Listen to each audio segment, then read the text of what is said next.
नमस्कार, न्यूज़आवर के खास कार्यक्रम खास मुलाकात में आपका स्वागत है। मैं हूं देवेंद्र कुशवाहा। आज इस खास कार्यक्रम में हमारे साथ मौजूद हैं मध्य प्रदेश बीजेपी के कार्यालय मंत्री डॉक्टर राघवेंद्र शर्मा जी। बहुत बहुत स्वागत है आपका हमारे इस कार्यक्रम में। डॉक्टर राघवेंद्र शर्मा जी, सवाल और जवाब की शुरुआत हो इससे पहले हम थोड़ा सा आपके बारे में बताना चाहेंगे अपने दर्शकों को कि ये जो तस्वीर आप देख रहे हैं हमारे टीवी स्क्रीन पर, जिन्हें आप देख रहे हैं, वो शख्सियत हैं जो वास्तव में बचपन से ही आरएसएस से जुड़े और लोगों के प्रति समर्पित हैं। खासकर बच्चों के प्रति खास लगाव है इनका।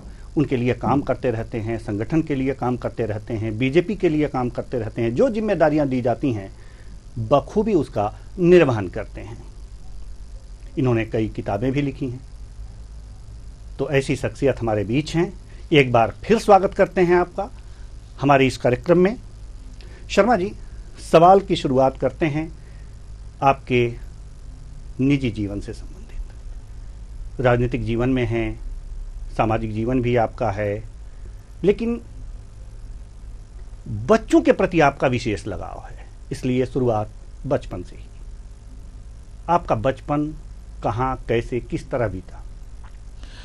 देवेंद्र जी, मेरा बचपन बहुत छोटे से गांव में, जो कि हमारा गांव पहले शिवपुरी जिले में आता था, आजकल दतिया जिले में आता है। बहुत छोटी सी, अब तो उसकी करीब करीब 1500 के आसपास आबादी है।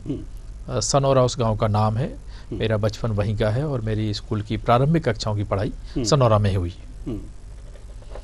अगर आप देखें तो बहुत छोटा सा गांव है। हम लोग अगर गांव के स्कूल के बारे में बोलें तो हम लोग अपने एक झोले में अपनी बैठने का सामान रख करके और एक किताब अपना झोले में लेकर के जाते थे और एक घर से पहुंचे, सीधे स्कूल पहुंचे थे। और जब स्कूल की लंबी घंटी बजती थी तो मालूम चल जाता था कि अब स्कूल जाना है, तो बस घर से दौड़ लाए और स्कूल पहुंच गए। तो बहुत छोटा सा एक गाँव है हमारा। छोटे से गाँव में बचपन में, यानी कि छोटे पर ही यह माना जा रहा है और ये बातें हमारे सामने आई हैं कि जब आप 4 या 5वीं क्लास में थे तो संघ से जुड़ गए। संघ से उस समय जुड़े 4 या 5 के आप विद्यार्थी रहे, स्टूडेंट रहे। उस समय इतनी विकास नहीं होता है राजनीति का, न ही ज्ञान होता है, न इतना भान होता है, फिर भी आप संघ से जुड़े। जुड़ने का कारण क्या रहा? मुझे लगता है उत्प्रेरक कौन थे? मुझे लगता है संघ में जाना ना तो ज्ञान का काम है ना भान का काम है। ये विशुद्ध रूप से बहुत, जब हमारे घर के पास में शाखा लगती थी और खेलने के लिए हम लोग जाते थे, तो खेल खेल में ही शाखा पहुंच जाना यही मुख्य रूप से है। और वहां से हम लोग बच्चे खेलना, बस यही उस समय उद्देश्य रहता था। धीमे धीमे संघ के साथ में इतने बड़े काम होते हैं, राष्ट्र के लिए काम कर रहे हैं, ये उस समय भाव नहीं होता, लेकिन संघ में धीमे जुड़ते जाते हैं और ये भाव परिपक्व होते जाते हैं। तो एक खेल खेल से आप संघ की शाखाओं में गए और संघ की विचारधारा से प्रभावित हुए। आगे अब संघ के लिए प्रचारक भी बने। कैसे आगे बढ़ते गए आप? हमारे दर्शकों को अपने बारे में बताइए कि संघ से किस तरह से प्रभावित हुए। खेल खेल में तो पहुंच गए आप, वहां पर संघ के लोगों को देखा, अनुशासित हैं, किस तरह से काम कर रहे हैं, और उसके बाद उससे कैसे प्रभावित हुए, किस तरह से आगे बढ़े। जी, पूरी बोले तो संघ के बारे में ऐसे कहते हैं, ज्यों ज्यों बूढ़त श्याम रंग त्यों त्यों उज्जवल होए। जितना आप अंदर जाते हैं, जितने जुड़ते जाते हैं, उतने उतने संघ आपके अंदर आने लगता है। और हमें लगता है कि संघ मूलतः आपको आपकी राष्ट्र के प्रति जिम्मेदारी का आभास कराता है। और ये जिम्मेदारी हमारी समाज और राष्ट्र के प्रति जो होती है, वही हमें एक कार्यकर्ता के रूप में आगे बढ़ाती है और वही हमें सतत और रोजाना काम करने की प्रेरणा देती है। तो मैं यही मानता हूं कि संघ की शाखा वास्तव में एक सामान्य व्यक्ति को अपने राष्ट्र, अपने समाज, अपने देश के प्रति एक अच्छा और सच्चा नागरिक बनाने की शिक्षा देती है। और वही शिक्षा हमें यहाँ तक लेकर के आती है और हम संघ के काम में लग जाते हैं। और केवल काम में ही नहीं, बहुत बड़ी संख्या में लोग हैं जिन्होंने अपना संपूर्ण जीवन समाज और राष्ट्र के लिए दे दिया है। हर एक पल, हर एक क्षण वो समाज के लिए काम करने लगते हैं। आपकी जो उच्च शिक्षा हुई है 1992 में आपका भोपाल आना हुआ और यहाँ पर आपने शिक्षा ग्रहण की। संघ कार्यालय समिधा में रहकर आपने पढ़ाई की है। इसे हमें आप समझाएंगे कि ये क्या है संघ कार्यालय समिधा? अच्छा, मैं जैसे कहूँ देवेंद्र जी, मैं बचपन से शाखा जाता था जी। और फिर मैं वहाँ पिछोर में हम लोग फिर जाने लगे थे शाखा में। वहाँ मैं मुख्य शिक्षक था शाखा का। संघ का प्रशिक्षण होता है, इसमें प्रथम वर्ष कहलाता है, तो मैं प्रथम वर्ष किया था। फिर मैं आगे की पढ़ाई के लिए जब भोपाल आया तो हमारे यहाँ संघ का कार्यालय है, प्रांतीय कार्यालय समिधा, वहाँ रहता था। संघ का काम करते थे, कार्यालय के भी काम होते हैं वो करते थे। मेरे गार्जियन कहें, मेरे पालक माननीय अपार बल सिंह ठाकुर साहब हुआ करते थे। मैं उनके साथ उनके सहयोगी के रूप में, कार्यालय में एक काम करने वाले स्वयंसेवक के रूप में, और साथ साथ में संघ का काम करने वाले कार्यकर्ता के रूप में यहाँ काम करता था, और साथ में अपनी पढ़ाई भी करता रहता था। और ये मुझे बहुत अच्छा बड़ा अवसर मिला है। लगभग मैं 12 साल संघ कार्यालय में रह करके ही अपनी मैंने पूरी पढ़ाई की है, और आगे की संघ का काम करने की यात्रा भी मैंने वहीं से शुरू की है। इस समय आप मध्य प्रदेश बीजेपी के कार्यालय मंत्री हैं, तो बड़ा दायित्व है आपका यहाँ पर। सवाल यह है कि इसे कैसे मैनेज करते हैं और वास्तव में आपका कार्य क्या होता है? हमारे दर्शक जानना चाहते हैं कि आप कार्यालय मंत्री हैं, तो क्या इस कार्यालय मंत्री का काम क्या होता है कार्यालय में?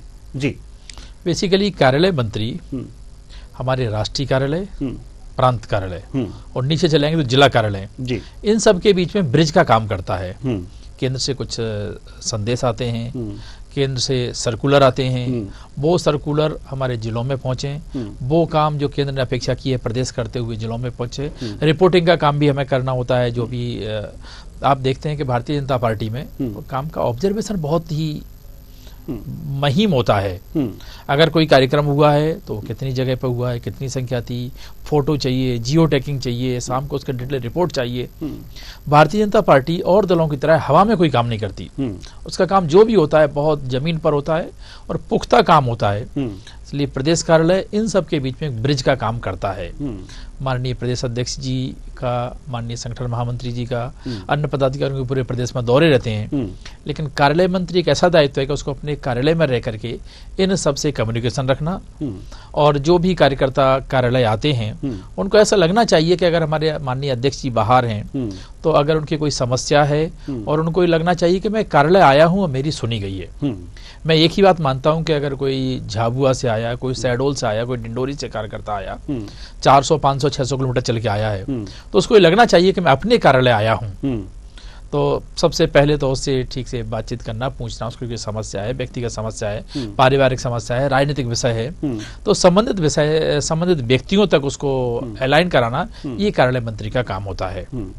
कुछ नाराजगी भी हो जाती है अगर जो संगठन में, तो क्या उसको भी आप ही को दूर करना होता है?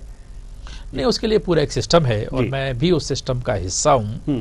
हमारे माननीय अध्यक्ष और माननीय संगठन महामंत्री जी जिस तरह का हमें गाइड करते हैं, हम वैसा काम करते हैं। हमारे यहाँ मुख्य रूप से हम देखते हैं कि अध्यक्ष जी के निर्देशन पर भी हमारा सारा सिस्टम काम करता है। अध्यक्ष जी के निर्देशन में ही सारा सिस्टम काम करता है। अगर जो कोई नाराजगी हो जाए तो उसे दूर करने में आप भी भूमिका निभाते हैं, ये तमाम चीज़ें हैं। लेकिन अगर जो देखा जाए तो ये तो संगठन की बात हुई, संगठन को बहुत अच्छी तरह से सुचारू रूप से कैसे चलाया जाए, सारे जो कार्यभार हैं एक तरह से आप देखते हैं। लेकिन एक सामाजिक जीवन भी होता है, ये संगठन से बाहर निकल करके भी एक जीवन होता है और वो भी हर व्यक्ति जीता है। तालमेल कैसे बिठा पाते हैं इसमें? मुझे लगता है यही तालमेल है जो हमें संघ से सिखाया जाता है, और यही संतुलन व्यक्ति को तो आगे बढ़ाता है। वरना काम तो सभी लोग करते हैं, लेकिन परफेक्शन काम करने में है, उससे ज्यादा परफेक्शन की आवश्यकता है संतुलन बनाने में। और हम देखते हैं हमारे बड़े लोगों को, हम तो बहुत छोटे कार्यकर्ता हैं, हम अपने बड़े कार्यकर्ताओं को देखते हैं, माननीय प्रदेश अध्यक्ष को देखते हैं, माननीय मुख्यमंत्री को देखते हैं, ये लोग कैसे संतुलन बनाते होंगे। हम भी प्रयास करते हैं कि वैसा ही रहे। लेकिन मुझे लगता है कि जब हम कोई समर्पण के साथ किसी सामाजिक काम में लगते हैं, राजनीति भी हमारे लिए सामाजिक काम ही है, सेवा का ही काम है, यही मान के करते हैं, तो परिवार साथ देता है जब ही हम कर पाते हैं। तो मैं सौभाग्यशाली हूँ कि मेरा परिवार भी उसमें पूरी तरह से मुझे इस काम के लिए प्रेरणा देता है और परिवार की तरफ से कोई बाधा नहीं होती, बल्कि हर बाधा को दूर करने में सहयोग ही मिलता है। बिल्कुल।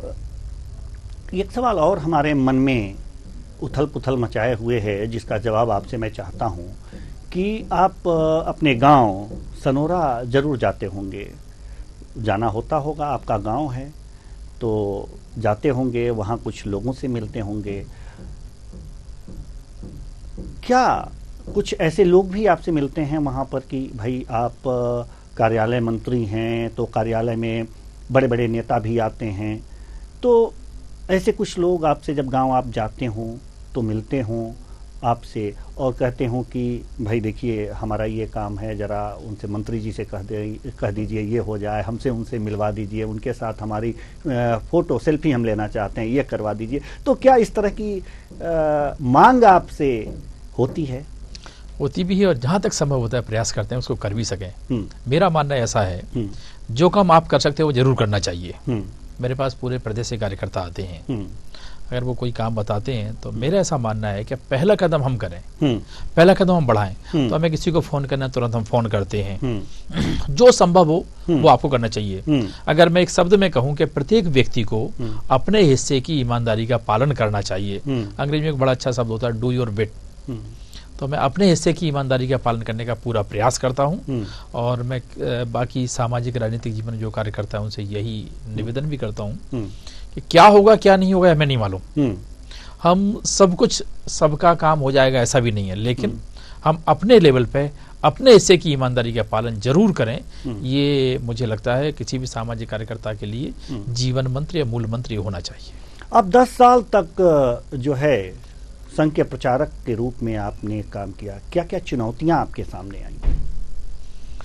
हम लोगों को लगता ही नहीं है कोई चुनौती है। एक जुनून होता है, बस उस जुनून के उस पर चलते रहते हैं और चुनौती तो कोई दिखती नहीं, केवल समाधान ही दिखते हैं उसके। और संघ का सिस्टम, संघ का काम इतना एक अच्छा है कि वो ऐसा लगता है जैसे ईश्वरीय आराधना है।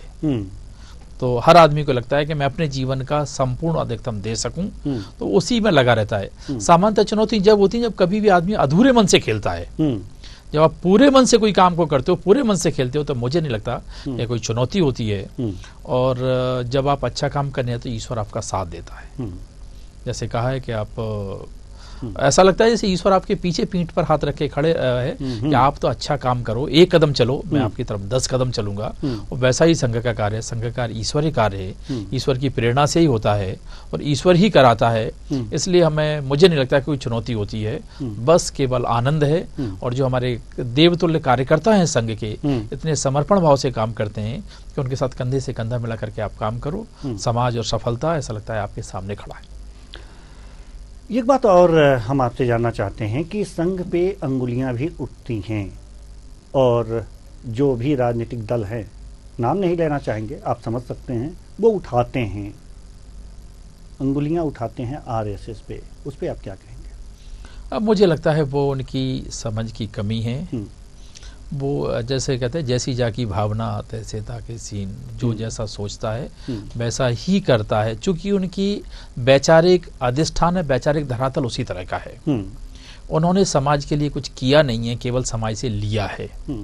जब कोई समाज के लिए कुछ देता है तो उसको समझ में आता है, लेकिन जो स्वार्थ में होता है, जिन्हें केवल स्वार्थ और राजनीति दिखती है, समाज का मैं शोषण कहूँ या समाज से केवल वो अपने आप को कैसे आगे बढ़ाती हैं सोचते हैं, ना तो उन्होंने समाज के लिए कुछ समर्पण किया, ना समाज के लिए खपाया है, ऐसे लोग उंगली उठाते हैं। लेकिन मैं देवेंद्र जी आपको एक और बात बोलता हूँ कि जैसे जो लोग उंगली उठाते हैं, कभी व्यक्तिगत रूप से आप उनसे मिलकर देखिए। मैं एक बड़े कांग्रेस के बड़े नेता का नाम नहीं लेना चाहूँगा, जब व्यक्तिगत रूप से बात हुई तो वो यही कहते हैं कि साहब आपकी वजह से ही, तो इतने एक प्लीज होकर के उन्होंने बोला कि साहब आप देश के लिए, समाज के लिए काम कर रहे हैं, इसलिए सब हो रहा है और हम तो आपको बहुत आदर करते हैं। तो हमने बोला साहब आप मंचों से बोलते रहते हैं, ये क्या है? तो बोले साहब वो हमारी राजनीतिक मजबूरी है, अगर वो नहीं करेंगे तो हमारी राजनीति कैसे चलेगी, इसलिए उनको राजनीति चलाने के लिए करते रहते हैं। लेकिन अच्छे कामों का मन से वो भी कुछ लोग हैं बिल्कुल, जो अच्छा काम होगा, अच्छा काम उसको स्वीकारते भी हैं और व्यक्तिगत रूप से मानते भी हैं। सभी लोग एक से नहीं है, लेकिन ठीक है, समाज है तो सभी तरह के लोग मिलेंगे।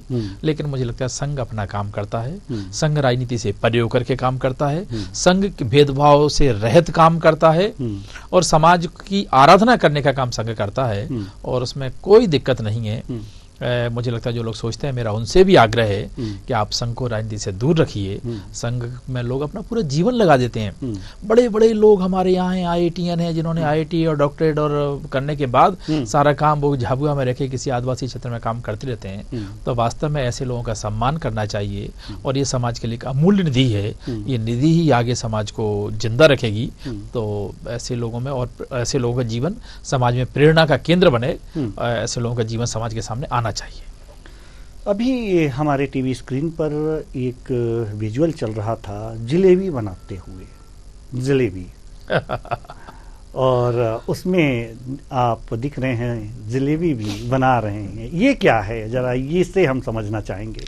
जलेबी बहुत अच्छा एक व्यंजन है हमारे देश में। जी जी। और ऐसा बोलते हैं कि खुशी के माहौल में लड्डू जलेबी तो बहुत अच्छी होती है।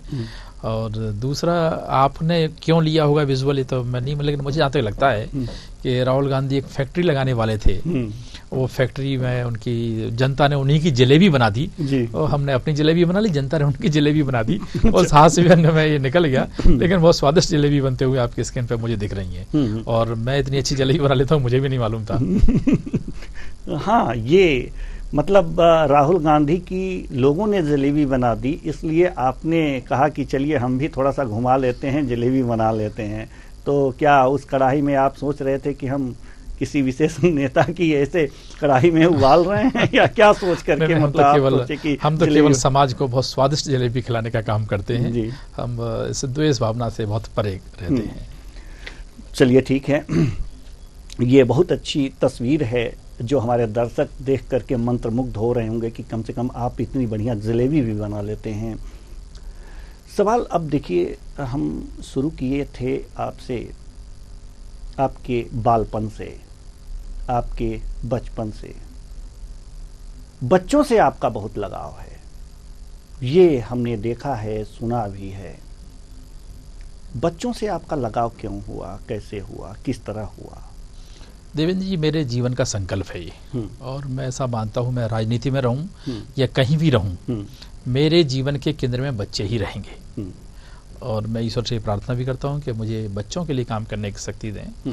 मेरा मानना है कि बच्चे एक ऐसी अवस्था में होते हैं, अगर उनका बचपना ठीक से निकल गया तो वो समाज में बहुत बड़े स्थान पर पहुंचेंगे। संभावनाओं से भरे होते हैं, बाकी तो एक दिशा तय हो जाती है बड़ों की, तो अब उस दिशा पर चलना है, लेकिन असीम संभावनाओं से भरे बच्चे रहते हैं। इसलिए अगर आपको देश को अच्छा रखना है, देश को संभालना है, तो आप अपने बचपन को संभाल लीजिए। मैं जब चाइल्ड कमीशन का चेयरमैन बना, या इससे पहले जब मैं संघ का काम करता था, तब भी मेरी प्रायोरिटी में, मेरे फोकस में बच्चे ही रहते थे, और आगे भी बच्चे ही रहेंगे, मैं ऐसा मानता हूँ। क्योंकि मेरा मानना है, जब भी कोई समस्या आती है, सबसे ज्यादा बच्चे प्रभावित होते हैं जी। मैं जब कमीशन का चेयरमैन था, उस समय एक बड़ी बहस चली और एक बड़े कानून को एक बनाने का काम हुआ, जिसमें हमारी माइनर बच्चियों के साथ में, जो उनके साथ में घटनाएं होती हैं उनका यौन शोषण की, तो उसके लिए एक मृत्युदंड का कानून बना। मैं उसका हिस्सा बना। मुझे लगता है मेरे जीवन की सबसे बड़ी उपलब्धि वह है कि हम एक ऐसे कानून बनाने का हिस्सा बने जिसमें हमारी बच्चों के साथ कोई घटना होती है, और मध्य प्रदेश हमारा वो पहला राज्य बना जिसने इस कानून को पास किया। मैं एक शब्द को हमेशा बोलता हूँ कि बहुत छोटा सा बच्चा है जिसके सर पे हाथ रख के कोई सहला रहा है, वो बच्चा ये नहीं समझता कि मेरे से वासना में बात कर रहा है कि वात्सल्य में बात कर रहा है। देवेंद्र जी, वासना और वात्सल्य का अंतर खत्म हो जाए तो स्थितियां बहुत भयावह होती हैं। इसलिए मैं बच्चों के लिए काम करना भी चाहता हूं और मैं करता भी हूं। आज भी कुछ ऐसी खबरें आ जाती हैं रुक रुक करके कि अभी 2 साल की बच्ची के साथ दुराचार, 5 साल की बच्ची के साथ दुराचार, ये सब सुन के आपको कैसा लगता है? क्या मन में आता है? मुझे लगता है, ऐसे बोलते ना कि हृदय फट जाता है, और ये लगता है कि ये मनुष्य के रूप में कैसे नर पिशाच हैं जो ऐसा सोच भी सकते हैं, और इनको तो कड़ी से कड़ी सजा होना चाहिए। और इसीलिए मध्य प्रदेश की सरकार ने, बाद में भारत सरकार ने इस कानून को लाए, और मुझे बताते हुए मतलब एक संतोष होगा इसमें कि मध्य प्रदेश में कई केसों में फांसी की सजा हो चुकी है। जब किसी को फांसी की सजा होती है तो बड़ा मन को एक सुकून मिलता है कि एक ऐसे व्यक्ति को, ऐसे नरपिशाच को एक फांसी की सजा मिली है जिसको समाज में रहने का अधिकार ही नहीं था। मैं इसके लिए दो चीजें बोलना चाहूंगा आपके टीवी चैनल के माध्यम से। इसमें समाज की महत्वपूर्ण जिम्मेदारी है। समाज को इस जिम्मेदारी को समझना चाहिए और जब भी हम किसी बच्चे को परेशान देखें, बच्चे को ही देखें, तो हमें ऐसा लगना चाहिए कि ऐसा बच्चा मेरे घर में भी है। अगर हम उस बच्चे से अपने बच्चे की तुलना करने लगेंगे तो मुझे लगता है कोई बच्चा संकट में नहीं रहेगा, कोई बच्चा परेशानी में नहीं रहेगा। यह बच्चों के प्रति जो आत्मीयता का भाव है, इस भाव को जगाने की सख्त आवश्यकता है। नहीं तो जब बचपन जब अभाव में या किसी परेशानी के कारण गुजरता है तो भविष्य का एक विद्रोही नागरिक पैदा होता है। इसलिए अगर बचपन को संभाल लोगे तो आपका एक पूरा का पूरा एक देश का भविष्य संभल जाएगा। जी, जैसा कि अभी आपने कहा कि मध्य प्रदेश बाल अधिकार संरक्षण आयोग के आप अध्यक्ष भी रहे हैं, बच्चों के प्रति आपका लगाव भी है और जो सोच आपने यहाँ पे प्रदर्शित की, वास्तव में बहुत अच्छे विचार हैं आपके। सवाल यहाँ पर यह है कि कई जगह चाय की दुकानों पर, ठेलों पर ये देखा जाता है कि कुछ बच्चे काम करते हुए नजर आते हैं।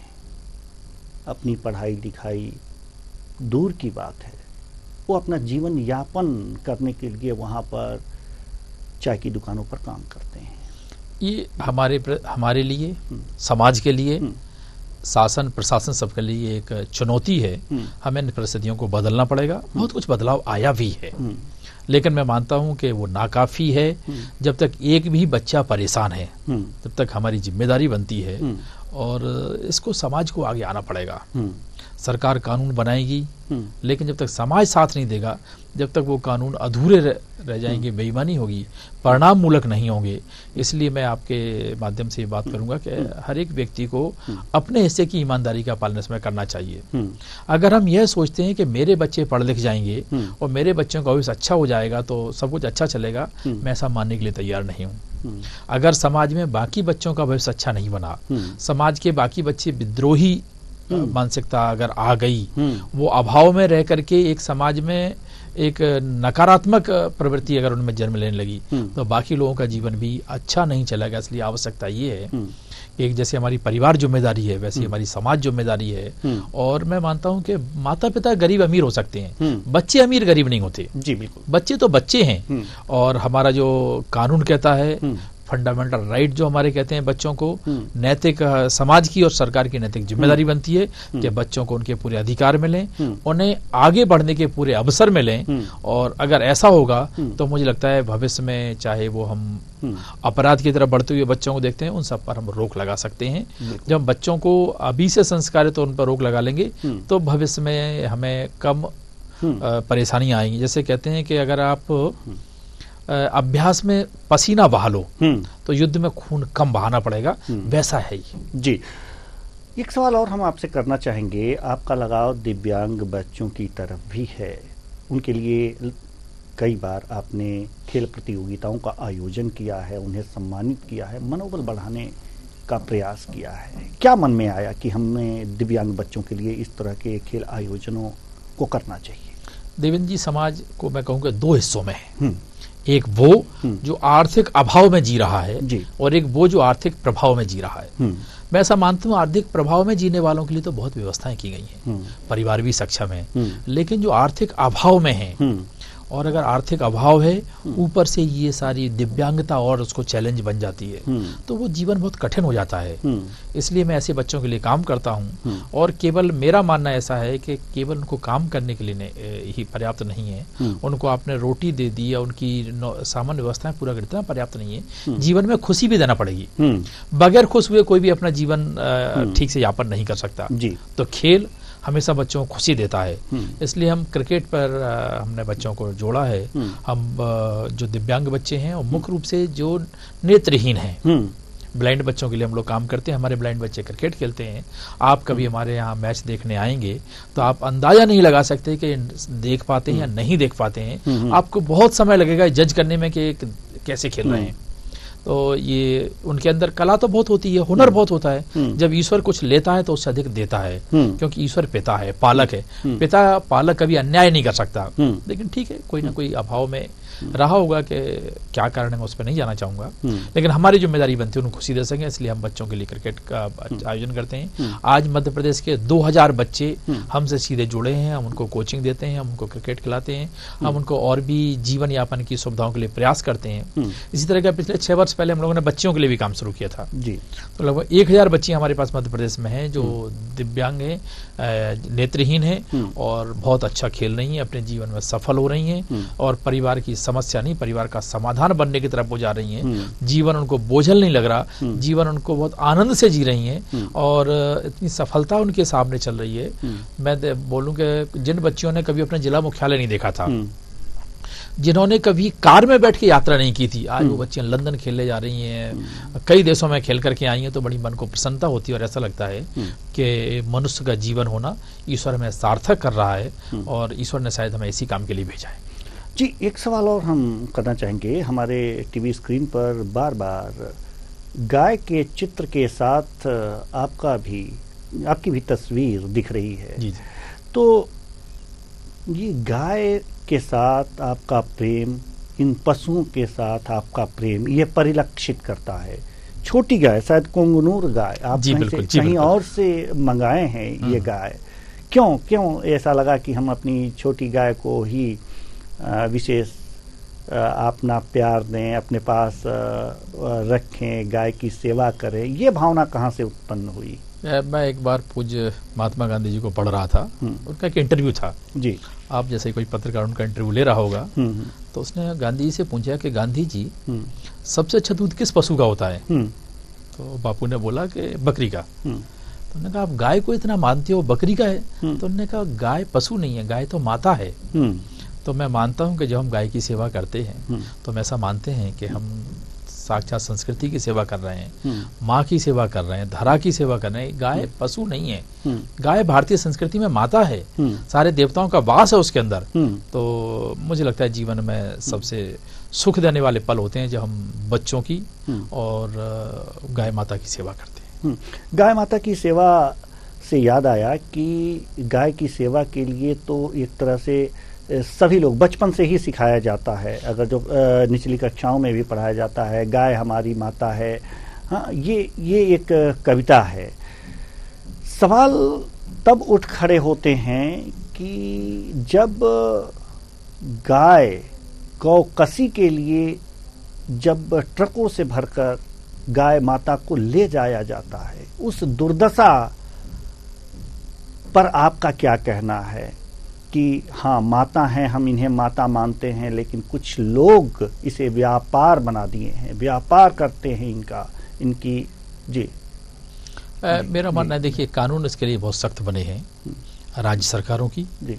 और सरकारों की जिम्मेदारी बनती है उन कानूनों का कड़ाई से पालन हो जी। दूसरा, गाय माता के बारे में मैं कहूँ तो गाय वास्तव में सरकार की माता थोड़ी है, गाय समाज की माता है, गाय हम सब की माता है।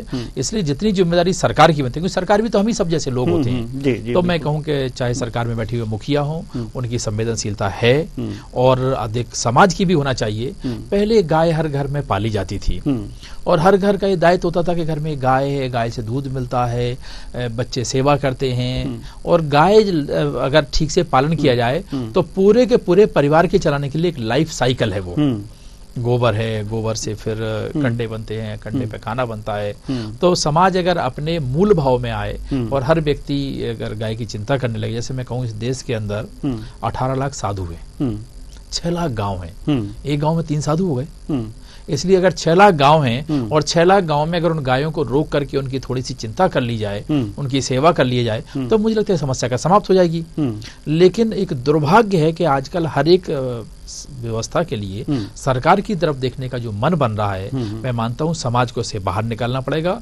और ये मंदिर की व्यवस्था है, गाय की व्यवस्था है, ये समाज आधारित होना चाहिए और समाज आधारित रहेगी तो समस्याएं नहीं रहेंगी। इसलिए जो लोग सक्षम हैं उनको और जो लोग वैचारिक सक्षम हैं उन सबको इस पर काम करना चाहिए, और हम अपनी गाय की खुद सेवा करने लगेंगे तो गाय की समस्या समाप्त हो जाएगी। सवाल यहाँ पर देखिए एक चीज और आता है ना कि सनातन को मानने वाले गाय को अपनी माता मानते हैं, लेकिन जो सनातन को नहीं मानते हैं उन्हें पशु मानते हैं। तस्करी होती है इस तरह से, लेकिन जो कि अब ये कहा जा सकता है कि जो भी अभी कानून बने हैं उन्हें कानून से ही रोका जा सकता है। सनातनियों को तो समझाया जा सकता है, अदर धर्म के लोग भी हैं, चूंकि हमारा भारत है सभी धर्मों को समाहित करता है, तो उनको किस तरह से समझाया जाए कि नहीं ये माता हैं, और उनको तो कानून से ही समझाया जा सकता है जो तस्कर हैं इस तरह के। तो क्या जो कानून हैं वो पर्याप्त हैं या कुछ और सख्त कानून बनने चाहिए? जी देखिए, मेरा मानना है कि किसी को भी किसी की भावनाओं को आहत करने का अधिकार नहीं है। आप क्या मानते हो, क्या पूजा पद्धति मानते हो, इस आधार पे आप किसी की भावनाओं को आहत नहीं कर सकते हैं, और इसको कानून से रोकना चाहिए। कानून से रोका भी जा रहा है, और पिछले लंबे समय में कहूँ, चाहे वो भारत की सरकारें रही हों, जो पिछले 5, 6, 7, 8 दशक से सरकार 5, 6 दशक से सरकार रही हैं, उन्होंने इसके ऊपर कभी ध्यान नहीं दिया। उनकी आस्था भी नहीं थी, या उन्हें केवल किसी को बुरा लग जाएगा राजनीतिक दृष्टि से वो गाय को या देखते रहते थे, इसलिए उन्होंने कभी ध्यान नहीं दिया। मुझे लगता है अब ध्यान भी दिया जा रहा है और अधिक ध्यान देने की आवश्यकता है।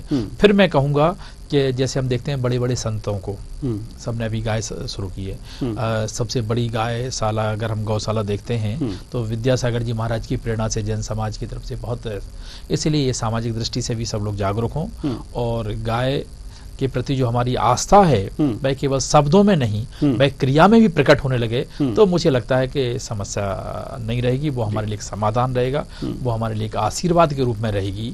अगर हम इसको केवल पशु के रूप में देखेंगे और लाभ और हानि के रूप में देखेंगे तो ये समस्याएं खड़ी होती हैं। इसलिए मैं कहूँ कि कानून अपना काम करेगा, लेकिन समाज को आगे बढ़ के काम करना पड़ेगा। जी, समाज को आगे बढ़ के काम करना पड़ेगा। बहुत बहुत धन्यवाद हमसे बातचीत के लिए। डॉक्टर साहब आप आए और बहुत अच्छी जानकारी दी। तो ये थे हमारे साथ डॉक्टर राघवेंद्र शर्मा जी, जो कि मध्य प्रदेश बीजेपी के कार्यालय मंत्री हैं, आरएसएस से दीक्षा ले चुके हैं, एक तरह से कह सकते हैं प्रशिक्षण ले चुके हैं, प्रचारक भी रह चुके हैं, और हमने तमाम बिंदुओं पर, बच्चों से इनका लगाव है, तमाम बिंदुओं पर इनसे चर्चा की, बातचीत की, गाय माता पर भी बातचीत हुई।